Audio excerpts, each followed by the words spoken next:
Hi everyone, my name is Jasmine and you are listening to Faithfully Uncool. This is my little space on the internet where I talk about faith, spirituality, Christianity, and just life in general. While I come from a Christian background and so I work from that foundation, no matter what you think or what you believe, whether you're wondering how you even clicked on this Crazy Girls podcast, I'm happy that you're here and welcome you and hope that you learned something new. So, something that's been a lot on my Instagram feeds has been this idea of deconstruction. I follow a lot of different Christian YouTubers and influencers, if you like that term. I know that some people are like all against it, content creator, whatever. But I follow different Christians, and something that's come up is just different people's responses to this movement within Christianity of people becoming a little bit more progressive or liberal leaning in their faith and how they identify as Christian. Sometimes this is with really hot button topics in politics, like the Roe versus Wade information. At the time of starting this podcast, it's May 18th, so that whole Roe v. Wade and draft opinion of the Supreme Court has come out. That's not what this podcast will be about, but I just want to put this into context in case you're listening from the future. And different, people might have deconstructed based on other things like sex or sexuality, whatever the case might be, and have come to different conclusions about how they look at the world and how they look at their faith that have moved away from a very fundamentalist or evangelical way of looking at the church and the Bible itself. So today, I kind of want to go through a couple topics and reasons why I've noticed people deconstruct and just kind of look at them generally. Now, they could all be their own podcast. Not saying that I'll be creating a podcast episode on all of these, but they really could all be their own podcast. So I will say first and foremost that I'm not an expert on anything. This is not maybe the most extensive list ever, but I do think that it touches on a lot of things that I've seen recur on my social media feeds when I follow different biblical scholars and Christian YouTubers and people that share their faith online. So without any further ado, let's just get right into the topic. So first things first, what do these terms even mean? When there's a lot of chatter about something, I think it's always helpful to define what you're actually talking about so that people don't assume that you mean one thing when you say a word when you don't. So for the purposes of this podcast, I'll tell you what I mean when I'm talking about deconstruction, fundamentalism, or evangelicalism, and progressiveness. All right? So here we go with some Google-approved definitions for these terms. So when I talk about deconstruction, I'm talking about Merriam-Webster's second definition, which reads, the analytical examination of something, such as a theory, often in order to reveal its inadequacy. So that's deconstruction. When we talk about fundamentalism, we're talking about someone who believes in the strict, literal interpretation of Scripture in a religion. And evangelical. Evangelical means of or according to the teaching of the gospel of the Christian religion, of or denoting a tradition within Protestant Christianity emphasizing the authority of the Bible, personal conversion, and the doctrine of salvation by faith in the atonement. When we talk about being progressive, we're talking about a person advocating or implementing social reform or new liberal ideas. So typically, in a nutshell, these are what these terms mean. And so when we apply it to the Christian faith, we're typically talking about someone who goes from a very fundamentalist or evangelical point of view, which might be more of a traditional point of view for easiest ways of thinking about it. And usually they deconstruct their faith, i.e. analyze or break down their faith, and that leads them to a more progressive understanding or liberal understanding of certain ideas, particularly some of those hot button ideas or topics that I'm about to touch on. We'll talk about these topics around why people deconstruct and what those topics that they typically deconstruct are.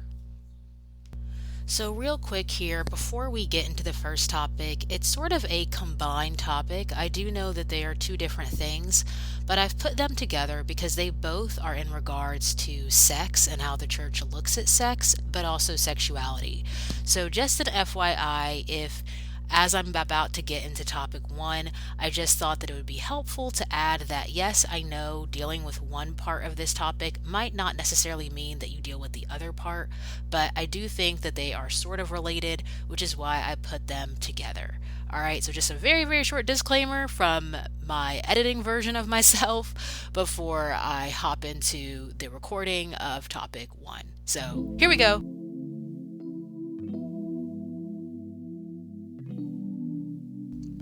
So, the first topic that I think you really cannot overlook when you have any kind of deconstruction conversation is purity culture and sexuality.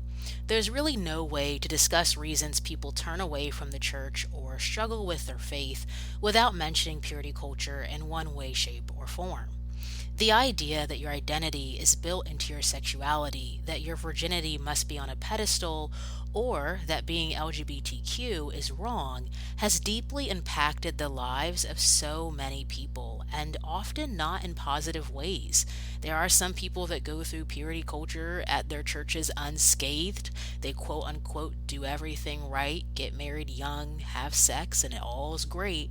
But for many people, these doctrines were really not helpful, especially if they were in any kind of environment that supported practices such as conversion therapy that have been proven to be extremely harmful.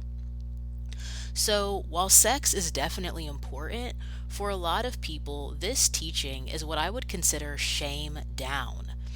As in, what it starts with is everything you are if you have premarital sex, i.e., being damaged goods, being used, the teaching of soul ties, so connections to people that can't be broken. There's this idea that sex isn't just a part of your life, but it is the central defining point of what makes you quote unquote pure and whole. Thus, many feel that sexual desires and urges, period, are to be feared or denied. But the sad thing is that even if you do everything right, you wait, you get married young, and you have sex in marriage, the shame might not disappear on your wedding night. Not to mention, this teaching is taught in a very heteronormative way, with the assumption that the only correct partner for you is a man if you're a woman and a woman if you're a man. So, some people aren't really willing to give the church another chance because of the harmful way that this has been expressed in their lives. And I know that there are different scholars now that are LGBTQ affirming. And even myself, I'm very blessed to have LGBTQ affirming churches in my area. But that doesn't mean that it's the norm or that it's easily accessible or that it always happens. So maybe you've personally been affected by purity culture or not. Maybe you are an LGBTQ Christian trying to have a relationship with Christ or not. But wherever you fall on this spectrum, I would just urge you to be compassionate to those who are going through this, to have understanding and grace as much as possible, and also to check out some resources that I'll leave in the show notes. The second thing that I think a lot of people have to deconstruct are their political views. And this is something that I think is very unique because there are other things on this list, and what they really come down to is how someone approaches different scripture interpretations, different passages that may have been weaponized against them, such as with purity culture or LGBTQ people. But with politics, it's a little more insidious, I think, because this is more of how you interpret which political party best expresses your faith. So for some Christians, who you vote for and your faith are very intertwined.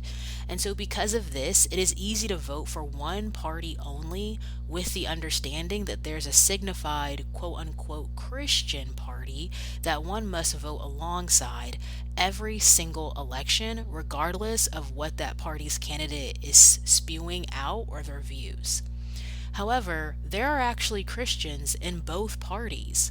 This is not a political podcast, and I do not want it to become one.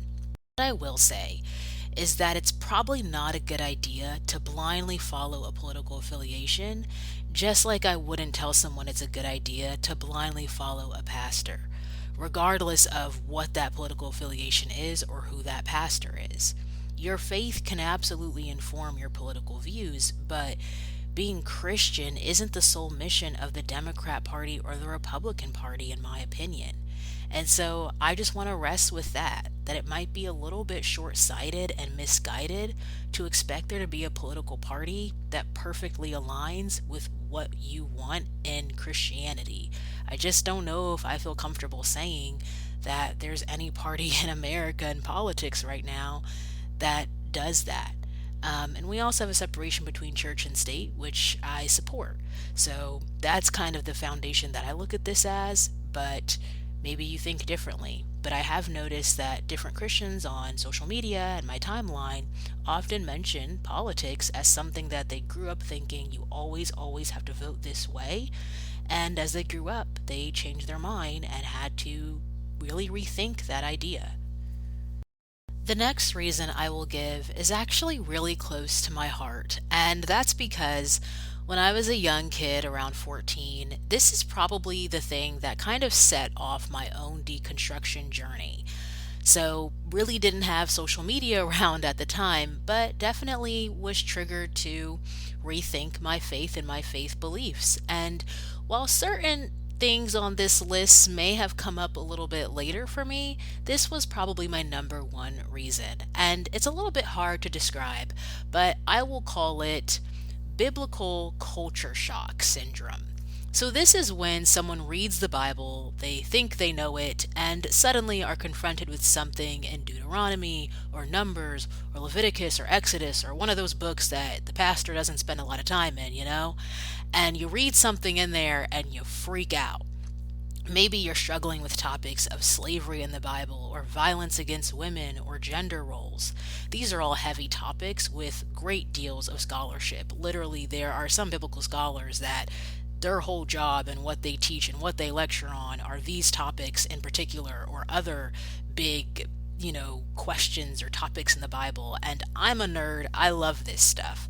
But when you're someone who's just sitting down trying to have a casual Bible study and you flip to a passage in the Bible that absolutely freaks you out, it can be a little crazy and nerve-wracking, especially if you're raised to not even know that the passages are there or that you shouldn't be asking questions about it.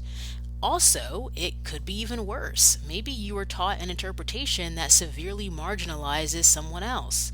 Like, oh yeah, men are the head of the household because women are inferior, right? So what if you have someone who's actually letting you believe or allowing you to believe that the most face value interpretation of the scripture is the only thing that's appropriate to think, even when it could have a bit of harmful consequences for how you go out in the world or how you approach different people? Actually, a bit of a derail here. I was once watching the Netflix show My Orthodox Life, which, if you don't know, is about Julia Hart, CEO of a modeling agency called the Elite Group, I believe, and her family. And she grew up in a very strict Orthodox Jewish community, and it's kind of about her life and her family's life outside of that community now. And one of the things she mentioned that used to be said was there is some kind of prayer where it was, thank God I'm not a woman. And so maybe there are Christians that cannot relate to that. But I do believe that even though that's someone who's coming from a Jewish tradition, that sometimes there are different passages, maybe about gender or about different topics, that are so, maybe we feel like our culture is so ahead of it now, but when we read the Bible, we're like, oh my gosh, this is terrible. What am I to believe? And sometimes it does seem like people are very okay with you just honestly believing that there are whole types of people that are less than you.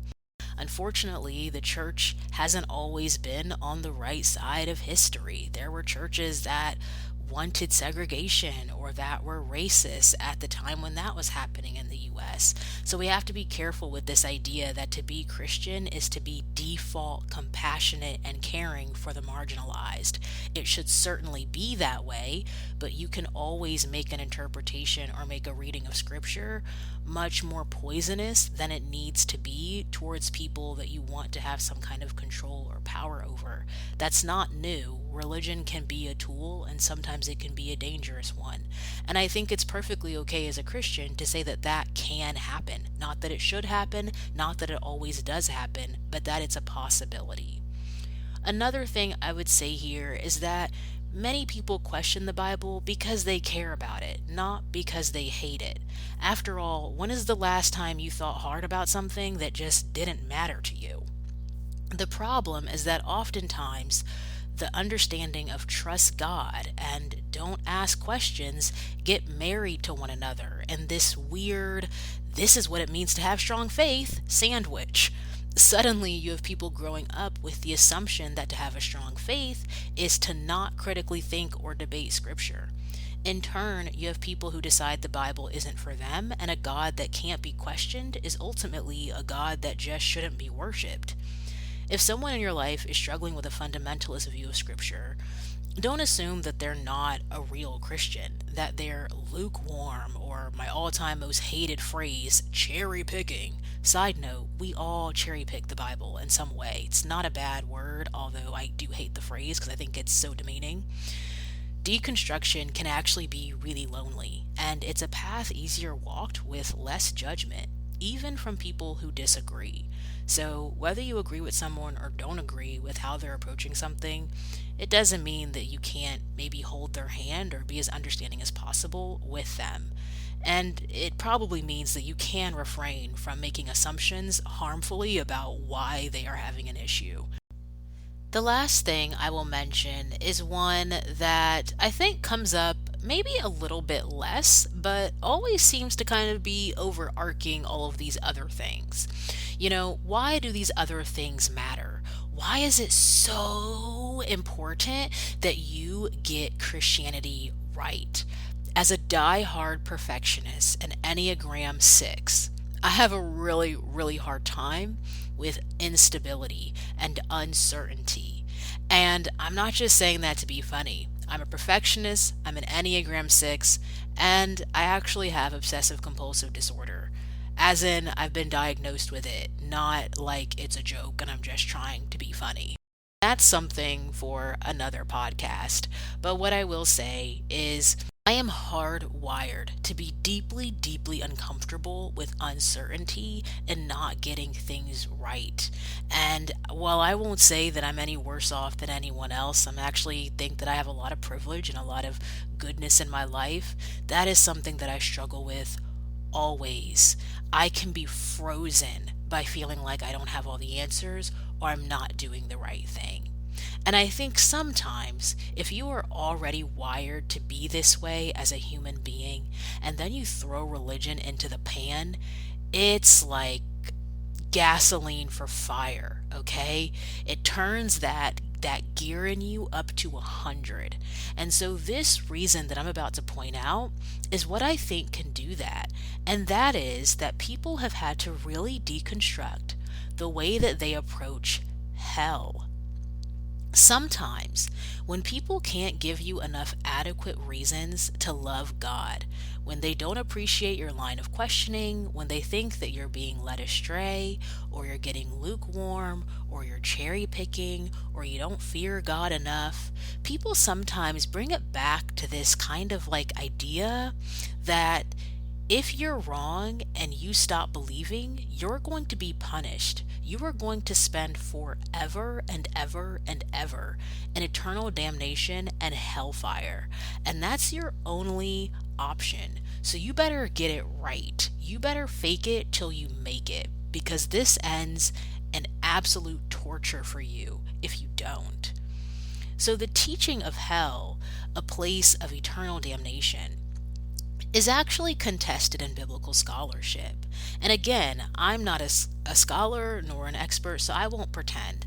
But from what I've read, some people say that Jesus was symbolically describing hell by saying that there will be weeping and gnashing of teeth, but he was referring to a place where trash burned at the time called Gehenna. And so instead of giving a literal understanding of what to expect if one goes to hell, Jesus was just describing what it symbolically or metaphorically could be like after life if you are separated from God. Others point to the fact that the idea of an afterlife paradise versus not being in paradise were things that were still being figured out and debated and written about, and different beliefs existed even at the time of the New Testament writers and Old Testament writers. So perhaps it's not something that we should be dwelling on or obsessing over or threatening people with in the modern day. And honestly, it's up to you how you feel. I'll say this. At the end of the day, the only certainty in life is here and now. And I believe that if you are here listening to this, breath in your lungs, that's proof of purpose in your life. It is my firm understanding that no one is created in vain. With this life, your words and actions have the power to impact those around you. So choose wisely and lovingly. And yes, I am a Christian, so yes, I believe actions have consequences. And yes, I do believe in an afterlife, not only because of my faith, but based on different spiritual experiences that I've witnessed or experienced. And so I do think that there's another side to what we see physically. But I try not to, as much as possible, think of my faith as some grand escape plan where only Christians get to heaven or see any peace after death, as that's just not the way I've found to healthily view or hold on to my beliefs. I do not want to hold my beliefs or encourage others to have my beliefs based on fear tactics. It just doesn't work, and I think it's a disservice to the relationship that I have with Christ.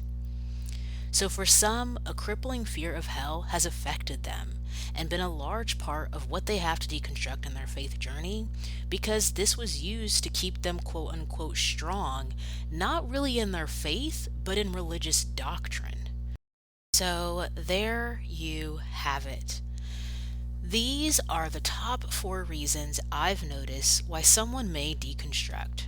For many, the journey of deconstructing their faith leads to different conclusions, such as becoming a member of another faith, having no faith at all, atheism or agnosticism, or remaining in their faith but ultimately being a part of another school of thought within that faith, so being a progressive Christian when you used to be fundamentalists. But a deconstruction journey is continuous, and they are also not identical. There are things that some progressive Christians have said that I don't agree with. There are also ways in which I find myself still taking more of a traditional point of view. So it really just depends on the topic. But I do think that there are, just like there are some things that connect many fundamentalists and more traditional leaning Christians, there are some things that tend to connect more liberal or progressive leaning Christians. And that's just a fact of life. I also think that we have to not be afraid as Christians to disagree. I know that some people find it really disheartening, and I'm not saying that it never is. But what I will say is that people change and people develop. And again, it's not because they don't care or because they're trying to get their way or worm their way around an issue. Sometimes it's because they've been so hurt or seen the damage of a particular way of practice that the reform is necessary. And at the end of the day, even if you weren't personally poisoned by the food in a restaurant, if the chef is giving out poisonous food, people have a right to not eat there anymore, or to go to a different restaurant, or to try out a different recipe. And that doesn't always have to be something that makes you unable to have a relationship or kinship or fellowship with that person. Sometimes you guys will eat together, understanding that you can't digest the same foods. And that has to be okay at some point. I know that that's a weird analogy, and I also know that for certain topics, it's just very hard to be with people who maybe truly don't want to see you have the same rights as them, or truly don't have an interest in seeing your life become any easier. That can be hard, and it can be especially hard if someone is that way and calls it being a good Christian. But for certain things, I do think that we have to learn how to have conversations with people that don't think the way we do without being intolerant. And I do believe that that is for the progressive as well as the fundamentalist. Within reason, within respectful conversation, do that as much as possible. And God, the best chef in the world, to follow my very odd analogy that I cannot let go of, probably really appreciates when we can eat at the same table instead of obsessing over whether or not we're eating the same exact meal. In all my years of Christianity, with all my doubts, I've somehow never doubted that one. So, thank you so much for listening, and wherever you are on your faith journey, faith spectrum, I'm really thankful that you're here. Go in peace.